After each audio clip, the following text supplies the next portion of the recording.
Space Shuttle Challenger launches on a January morning in 1986, a key engineer is sure a catastrophe is coming.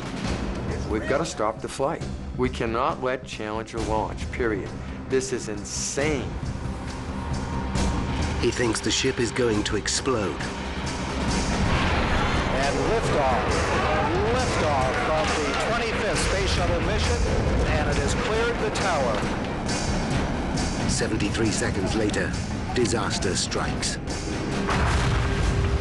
7 astronauts die in front of their families and millions of television viewers.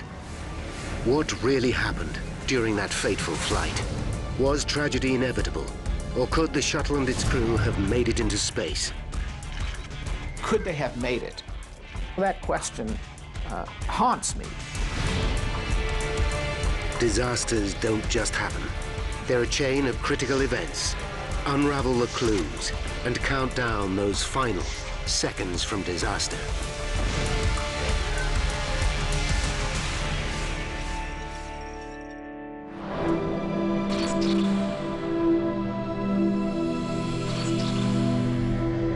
North America, Florida.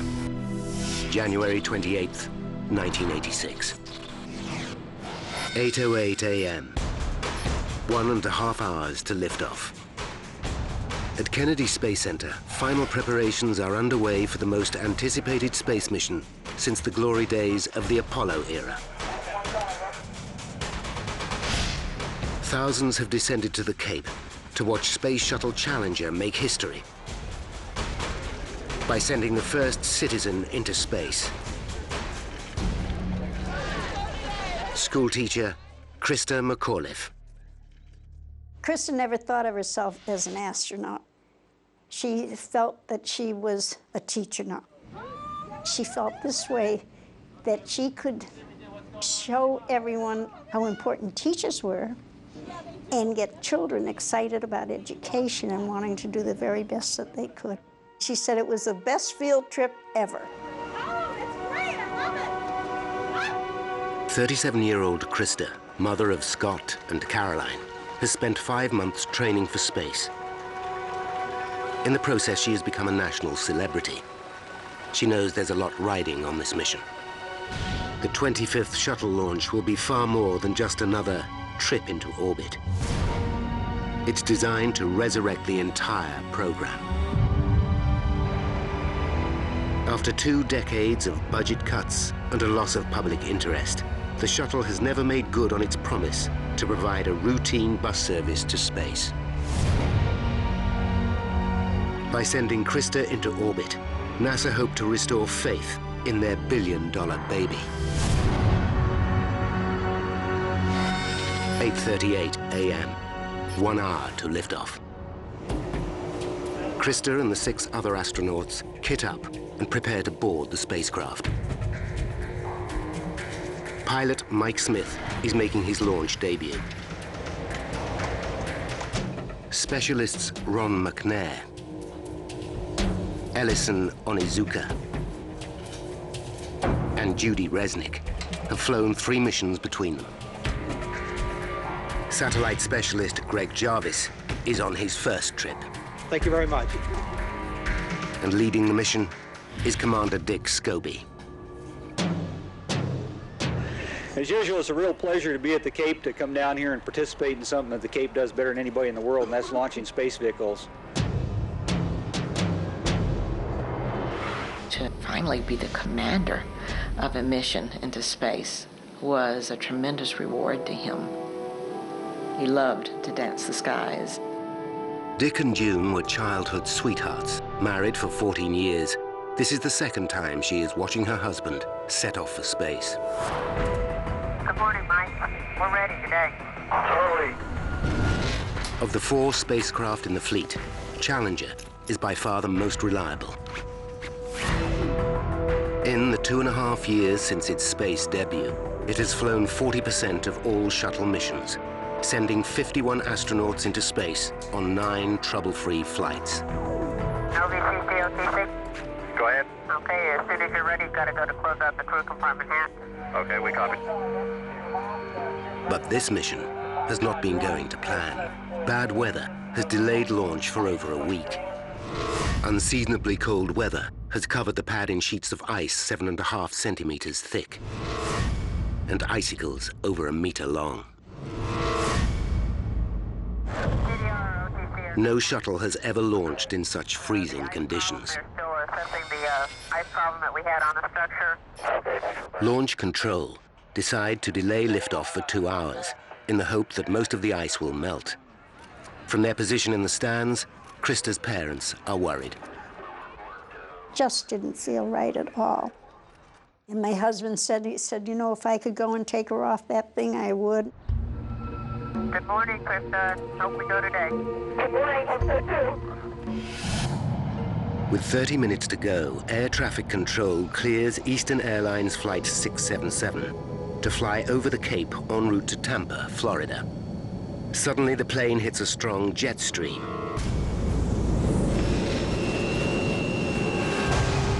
The pilot descends to 9,000 meters, and the turbulence stops. He spots Challenger still on the launch pad and assumes the wind must be the reason for the delay. This is Mission Control, Houston at the T-minus 9-minute mark. Flight controllers are ready to support launch. Roger, welcome.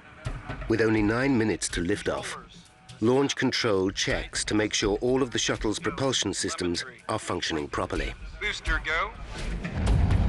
Challenger's 3 main engines can burn nearly 4,000 liters of fuel a second, fed from the giant 46-meter-tall external tank.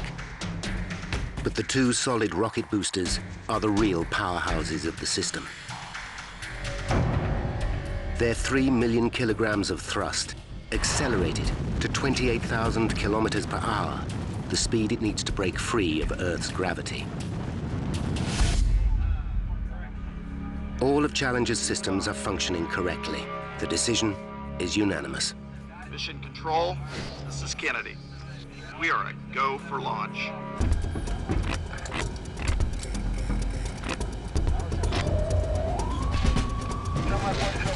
T-minus 2 minutes. With so much fuel in one place, the risks are clear to everyone. But in the history of American spaceflight, no astronaut has ever been killed at liftoff.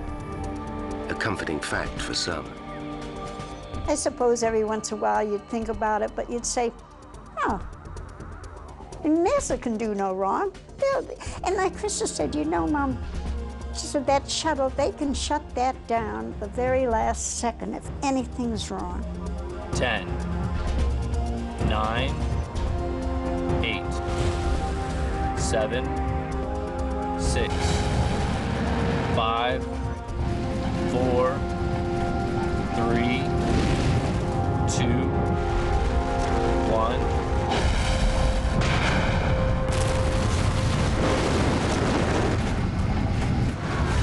And liftoff from the 25th Space Shuttle mission. Liftoff confirmed. Liftoff. For Krista, it's the culmination of 5 months training and a lifetime dream. Houston Challenger, roll program. Roger, roll, Challenger. Almost immediately, the shuttle begins a maneuver to roll over, putting the spacecraft on the correct trajectory for orbit. Good roll, flight. Raj, good roll. Good roll program confirmed. Challenger now heading downrange. Challenger is already traveling at nearly 1,600 kilometers per hour. As it climbs beyond the 10-kilometer mark, a severe crosswind suddenly slams into the shuttle.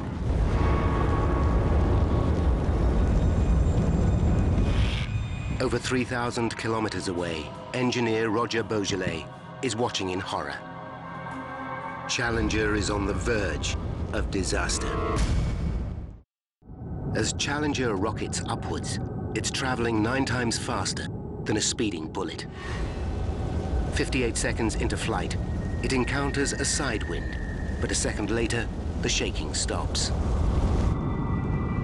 Now comes the most critical part of the ascent. A phase known as Max Q, where the aerodynamic forces are at their greatest. Travel too fast, and the shuttle will break apart. Mission Control, under the command of Flight Director Jay Green, ordered Challenger to throttle down her engines. 3 at 65. 65, Fido. TDL confirms throttles. Thank you.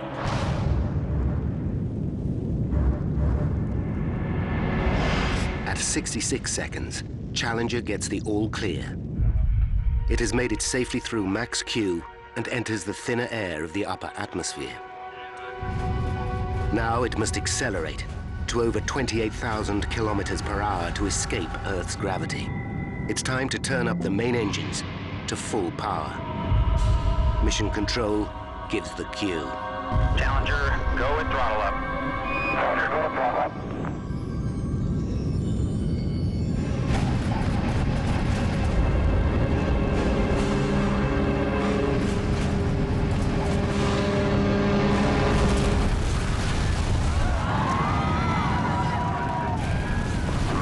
Suddenly, Challenger is engulfed in a massive fireball. Mission Control are stunned. They lose all contact with the spacecraft. Flight GC, we've had negative contact, lost downlink. Copy. Their data hasn't indicated that anything was wrong. Okay, all operators, watch your data carefully. Nobody is sure quite what has happened. Krista's parents can't believe their eyes.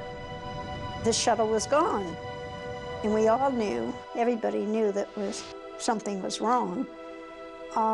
Something horrible was wrong, but of course nobody knew what it was. Flight controllers here looking very carefully at the situation.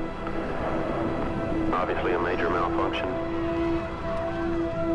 At that moment when we were our most excited, it came crashing down. The boosters remain intact, careering wildly off course. For safety, they are destroyed by remote control.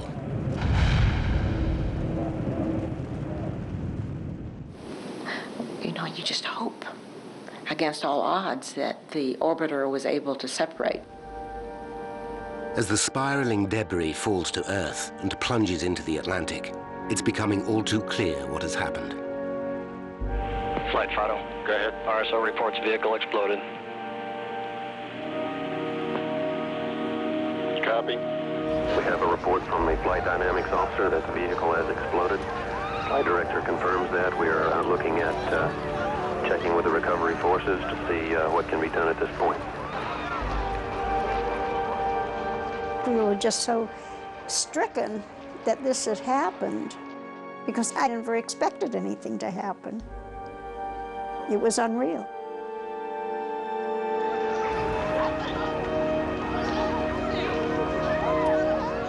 Incredibly, as the wreckage emerges from the fireball, the crew compartment is still in one piece.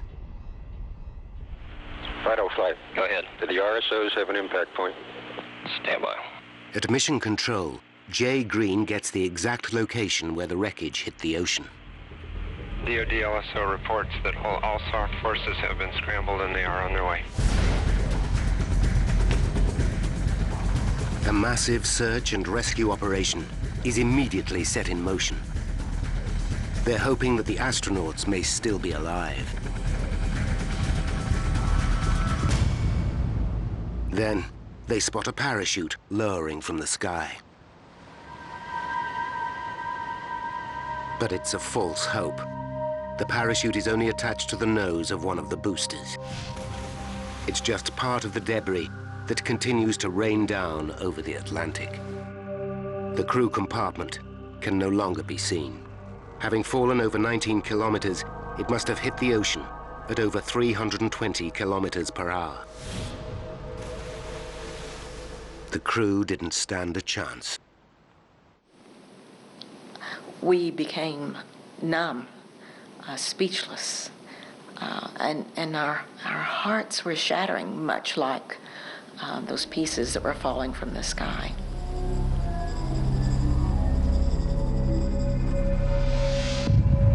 When salvage teams manage to locate the remains of the crew module, what they discover is truly horrifying.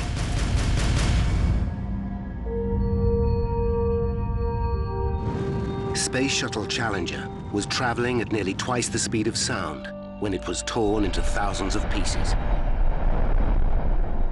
With little evidence to go on, NASA have an almost impossible task to work out exactly what took place. But with the recovery of the crew compartment, they should be able to piece together what happened to the astronauts after the massive blast. The crew's helmets give NASA their biggest lead. Each astronaut had an air supply attached to their helmet to be used in an emergency.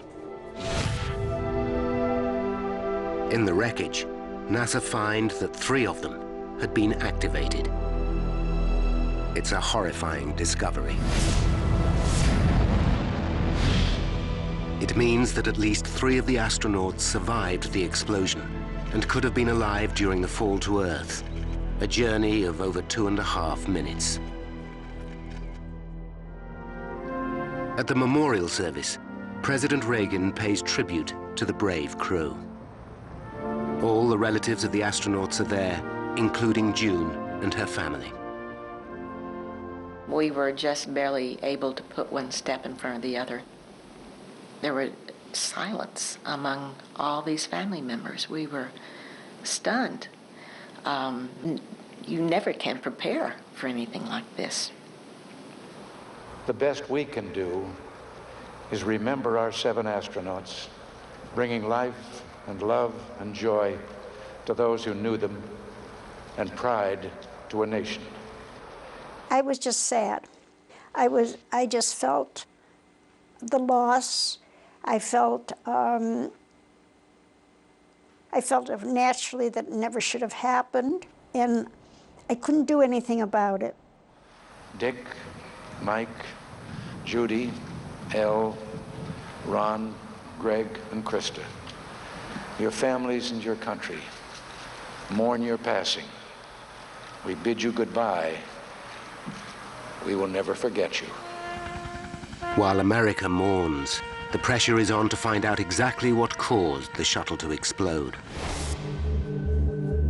A presidential commission spent 5 months investigating the disaster and discover that the right solid rocket booster malfunctioned. The booster is made up of 4 segments bolted together. Where they meet is called a field joint. The area is sealed by a pair of compressed rubber O-rings. At ignition, the rocket fires up in under 1/100th of a second and forces the booster's steel casing outwards.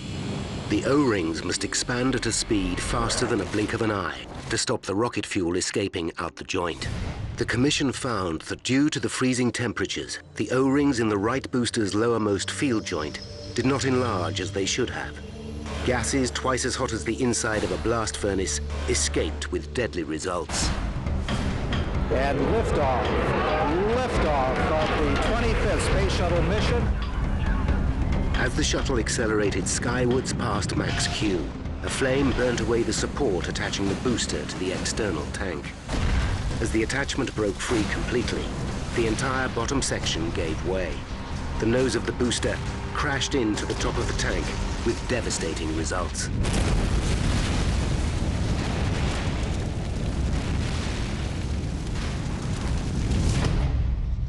But now, one man is convinced there's more to the story than the O-rings and the weather. After the investigation, a fairly simple conclusion was drawn in the public mind about what went wrong. Cold plus O-rings. Put them together and you have a Challenger explosion. Well, there was more to the story. Renowned author James Child has spent 20 years unraveling some of the world's worst technological disasters. He's investigated everything from the Chernobyl nuclear explosion to the Air France Concorde disaster. Childs believes that in the Challenger accident, compromised O-rings can't have been all that was to blame. One of the thoughts had been that if an O-ring failed, everything would go to pieces right there on the launch pad. Well, that didn't happen.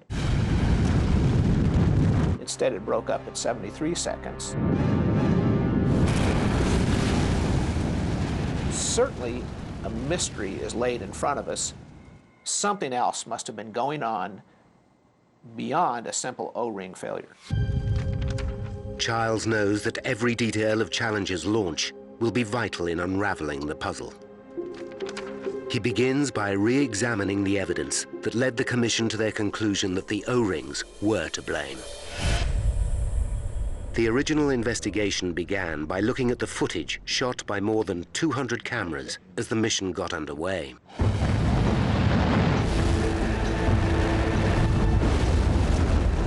In the first 2 seconds, the images reveal mysterious black smoke billowing out from behind the right booster near the external tank.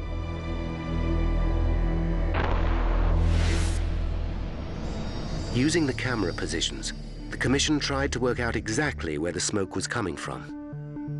Camera E60, positioned nearly 400 meters from the launch pad, had a direct line of sight to the right booster. But it only got a partial view of the smoke.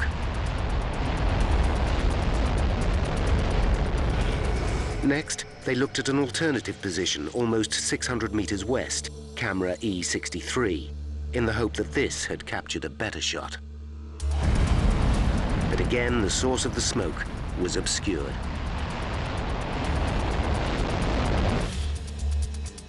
The precise location of the smoke was unclear, so the Commission compared the two shots and calculated its origin to be within a 1.3 meter section of the right rocket booster's surface, 13 meters up. Analysis of the footage also indicated the smoke was billowing upwards. This vital information, together with the black color of the smoke, showed that it was the O-rings that were burning. But Jim Childs is not convinced this is the whole truth. If the O-rings had been breached and were leaking rocket fuel, the super-hot gases should have burned through the booster casing immediately, blowing the entire shuttle to pieces at liftoff.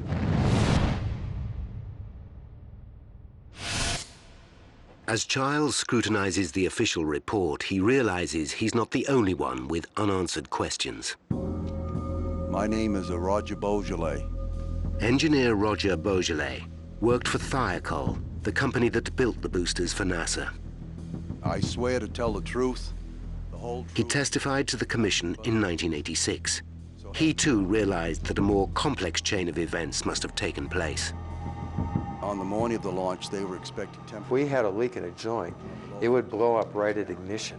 And not only blow up the shuttle, kill the astronauts, but it would blow up all the launch pad facilities also. Beaujolais' evidence stunned the Commission. He revealed that he knew that the cold weather would jeopardize the mission. His conviction was based on evidence from a previous launch. A year earlier, in 1985, Discovery lifted off on a cold January morning. The temperature was just 11 degrees Celsius, the coldest launch conditions prior to Challenger's liftoff. When Discovery's rocket boosters were recovered, Beaujolais found a major problem in one of the field joints. There was a large amount of soot and signs of scorching around the O-rings. Beaujolais believed the cold made the O-rings rigid and prevented them sealing. On further examination, he noticed how close Discovery had come to catastrophe. The O-rings were less than a millimeter away from burning through completely. But as Childs reads the report, he realizes Beaujolais' testimony didn't stop there. We scheduled a teleconference between... He made a far more damning revelation. A full 13 hours before liftoff, Beaujolais had actually tried to stop the launch. This here, gentlemen, proves without a doubt that the O-rings will not seal the joint. Had he been listened to, the disaster may never have happened at all.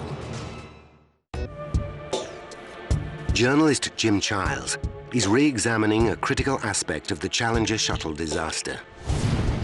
Why didn't the vehicle blow up at its most vulnerable point, during liftoff, when all the evidence says it should have? As he reads the report, he finds out rocket engineer Roger Beaujolais predicted such a scenario at a teleconference held the night before launch.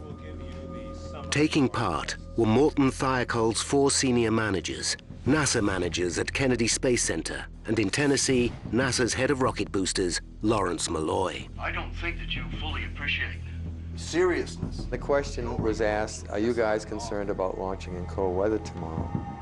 When I heard that, I almost went nuts.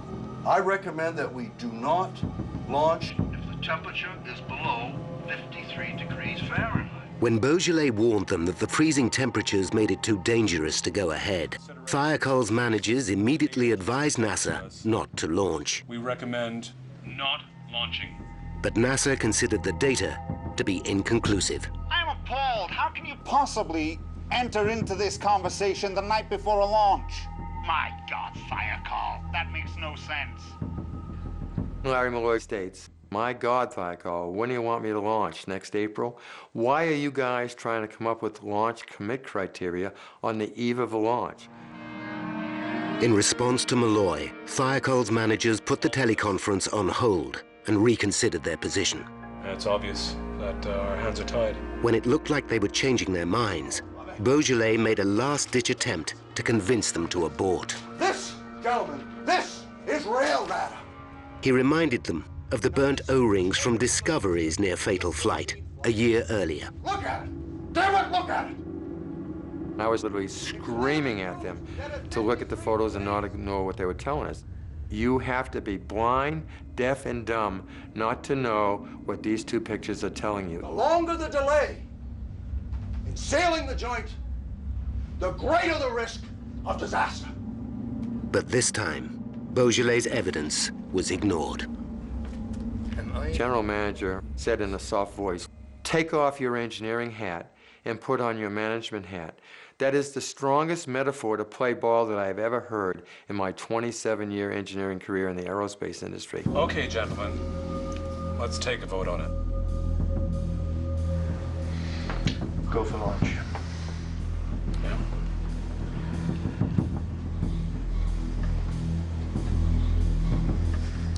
All four managers agreed to launch.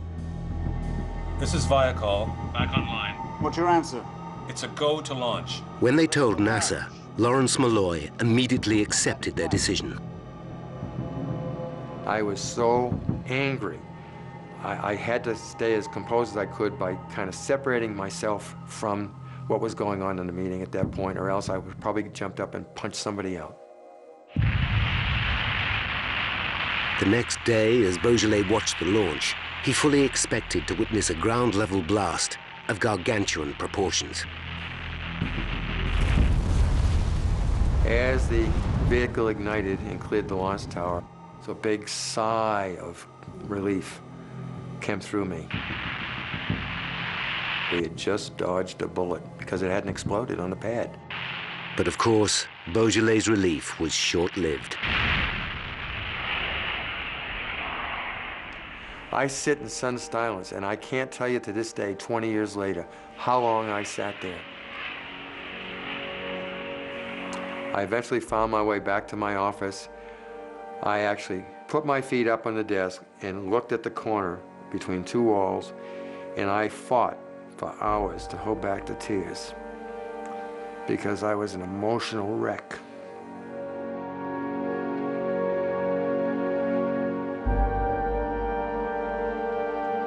If even the one man who predicted disaster was surprised at what actually happened, then surely there's more to discover about how the 7 astronauts were killed. Like the commission before him, Charles returns to the image of the black smoke leaking from the right solid rocket booster. After all, this was the key evidence that pointed to the O-rings being the cause. Are there any more clues to be had from this precious footage? One becomes immediately obvious. The smoke starts, then stops 2 seconds later. Why? We know from the film, the smoke starts shortly after launch, it goes for about 2 seconds, it stops. We know that something has stopped it. We don't know what. And there is more. The smoke does not come out in one long plume. It comes out as a series of 9 short puffs. What is causing this pulsing? The investigators knew that the booster was put under incredible stress at the point of ignition. so they examined this critical phase in more detail. To fire the booster, a flame is shot from the top downwards through a tunnel in the middle of the solid fuel. In less than 1/100th of a second, the rocket ignites. The explosive force causes the steel casing to expand outwards in one sharp movement. The gases burning inside are now under tremendous pressure and firing out of the exhaust at over 8,500 kilometers per hour. But despite being under continuous strain, the field joint on Challenger's right booster somehow sealed itself, and the smoke stopped. Childs examines how the investigators answered this thorny mystery. They looked further back at the takeoff sequence. 6 seconds before liftoff, the main engines fire up. At this point, the whole shuttle is still bolted to the ground. The enormous thrust pushes Challenger's nose over by a meter. As it returns to vertical, the bolts fixing the shuttle to the pad release, and simultaneously the boosters ignite. This rocking motion sends a shockwave throughout the entire vehicle. It's a phenomenon NASA engineers call the twang. As the vibration passes through the structure, is it possible that the resonance is opening and closing the seal inside the field joint? Is this what is causing the black smoke to billow out in puffs? If so, then the timing of the puffs should match exactly the twang's natural frequency of 3 times a second. From careful examination of the film, the smoke does indeed seem to billow out at the same rate. It's clear from the match between the frequency of the smoke puffs and the vibration of the solid rocket booster that the twang is directly responsible for these puffs of smoke. It's a major step forward.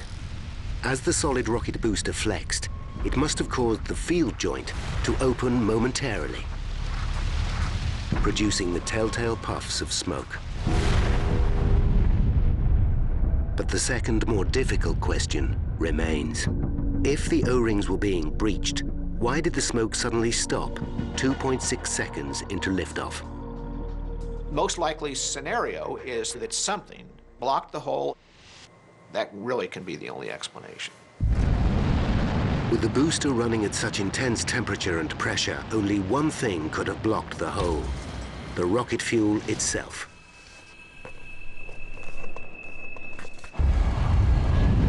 In the 50s, solid rocket fuel was revolutionized when a new element was added: aluminium. It raises the burning temperature and increases the thrust by about 50%. But aluminium-enhanced rocket fuel leaves a metallic residue known as slag, which is normally blown out of the exhaust along with the hot gases. After reading the detailed reports, Childs agrees the slag might be the key to the mystery. We'll never know the exact dynamics, but it fits the physics. The theory is that as the booster burned, aluminium slag built up around the gap left by the burning O-ring and stopped the hot gases leaking through the field joint. This mechanism would finally explain why the shuttle didn't blow up at liftoff. So given that the booster survived the most dangerous phase of any mission, the traumatic shakeup of launch, why did disaster strike 73 seconds into flight?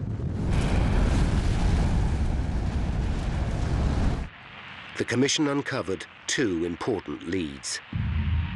At 58.8 seconds, a film camera captures a flame appearing on the side of the right booster. Moments later, there's an unexpected reading in Challenger's flight data. More than 2,000 transmitters spread all over the vehicle give mission control an accurate account of the spacecraft's behavior in real time. The information, called telemetry, is recorded on the ground. At 60 seconds, the pressure in the booster suddenly starts to fall from 44.7 kilograms per square centimeter to 43 kilograms per square centimeter. Something has gone wrong in the right-hand booster. It's 24 pounds per square inch low. A loss of pressure can mean only one thing. The hole has reappeared and rocket fuel is escaping at high speed. So Childs now has to find the reason why the hole opened.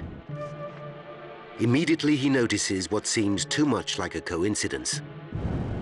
At the very moment the flame appears, 58.8 seconds into the flight, Challenger passes through the danger zone known as max Q. This is where the air resistance experienced by the shuttle is at its greatest and the structural forces peak.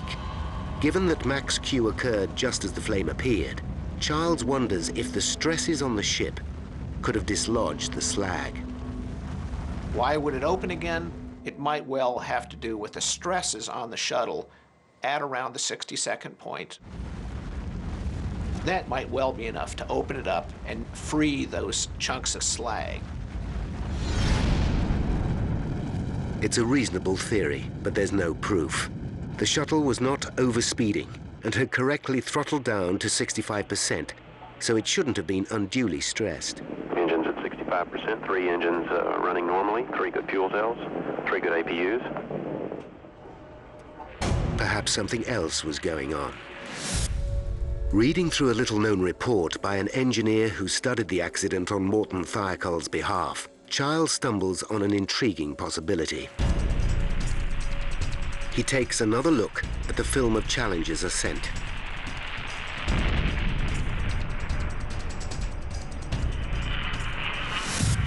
Just as the report states, the trail of exhaust has a very unusual shape.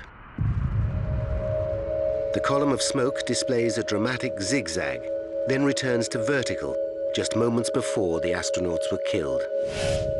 Is this smoke trail evidence that the shuttle was hit by a strong side wind during its ascent? Initially, it's hard to make the theory stand up. In the hours leading up to liftoff, NASA's meteorologists sent up several weather balloons to check for strong crosswinds. Their data indicates there was nothing unusual. But Childs isn't convinced the weather balloons got it right. Closer examination reveals the balloons had drifted over 64 kilometers downwind during their ascent. It's unlikely they would have experienced the same weather conditions as Challenger. Further intriguing evidence comes from the telemetry that monitors the ship's direction.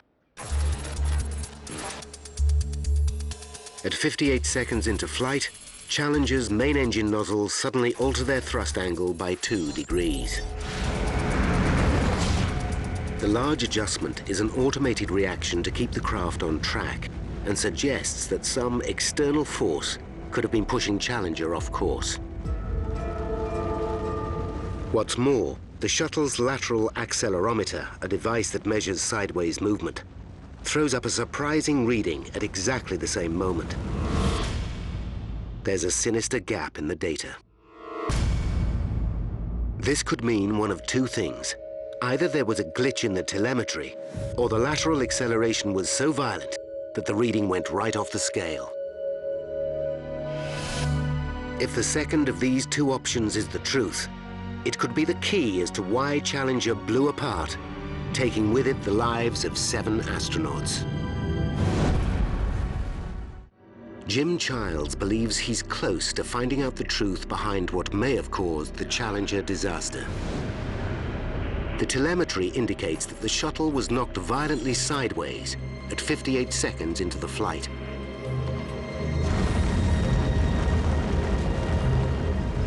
He returns to the image of Challenger's smoke trail.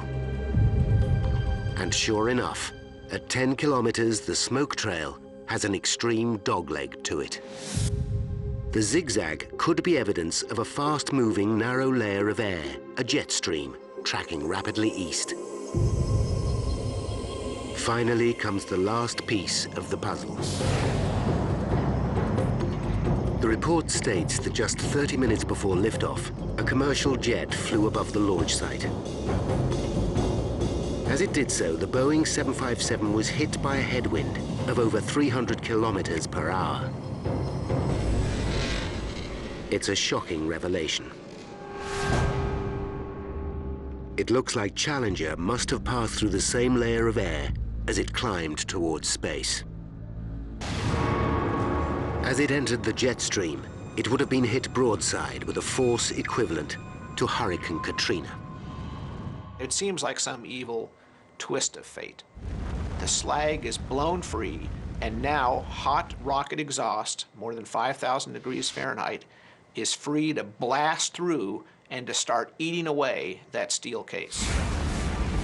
Now, by rewinding the events of that ill-fated flight, and by following the evidence uncovered during the extensive investigation, we can finally reveal exactly what caused the Shuttle Challenger disaster 73 seconds after liftoff.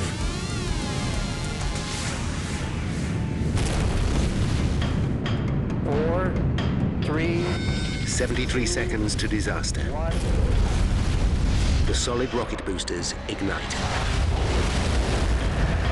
Inside the right booster, the O-rings have been hardened by the freezing temperatures and are unable to keep the lowermost field joint sealed. They start to burn away. And liftoff. Liftoff. As superhot gases escape, small pieces of aluminium slag from the rocket fuel build up and block the hole, preventing a catastrophe on the launch pad. 15 seconds to disaster as Challenger enters a fast-moving yet very narrow jet stream. It is shaken violently. The aluminium slag is dislodged. Almost immediately, a flame appears on the right solid rocket booster.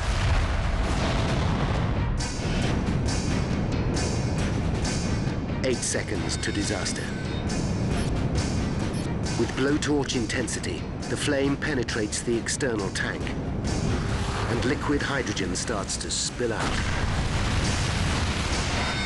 1 second to disaster. The attachment between the booster and the tank breaks free, and the entire bottom section of the tank gives way.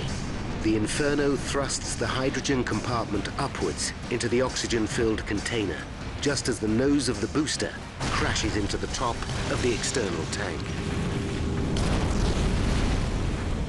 Nearly 2 million liters of fuel combust instantaneously. The shuttle breaks apart.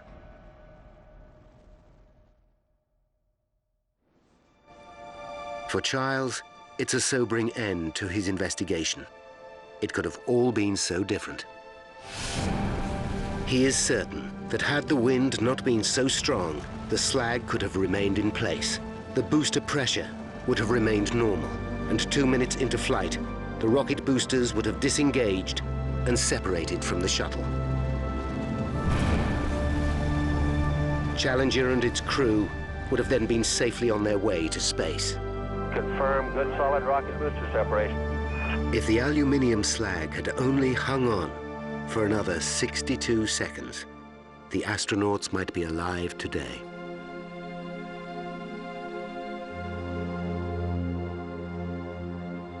My husband was very angry, very angry. In fact, he was so angry they were worried about him that he might have a heart attack.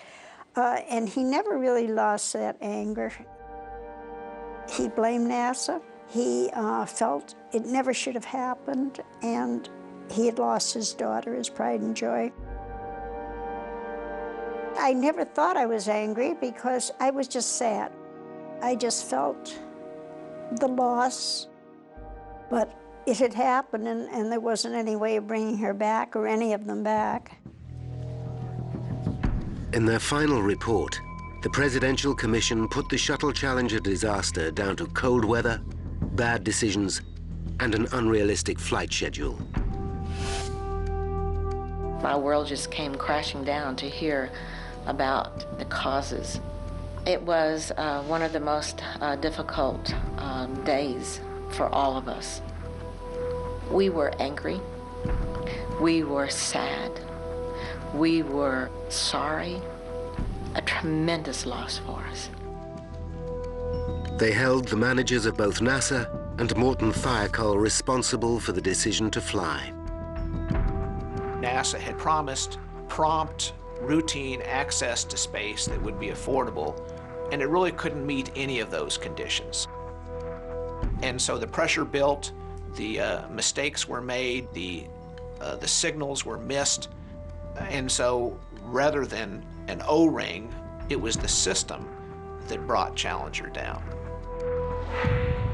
In the months following the disaster, Morton Thiokol paid the astronauts' families around $4.6 million, but were awarded a $1.8 billion contract to develop a new range of rocket boosters. NASA's Lawrence Malloy was offered a promotion to Deputy Director of all propulsion systems. Roger Beaujolais resigned from Morton Thiokol and suffered a nervous breakdown. First 2 years after the disaster, we were living hell. I did nothing wrong, and everybody has the responsibility to do what they get paid for, and that is to stand up for what they know is right and what their profession demands of them, and that's all I did, and I'd do it again. The shuttle program was grounded for 3 years, while the spacecraft was redesigned and a broad range of safety systems put into place. But even so, in 2003, Columbia burned apart on its return journey from space. 7 more astronauts lost their lives. The investigation into the accident concluded that NASA had failed to learn many of the lessons of Challenger. To this day, the agency's hopes for routine space travel have never been realized, and no other private citizen has ever flown aboard a shuttle.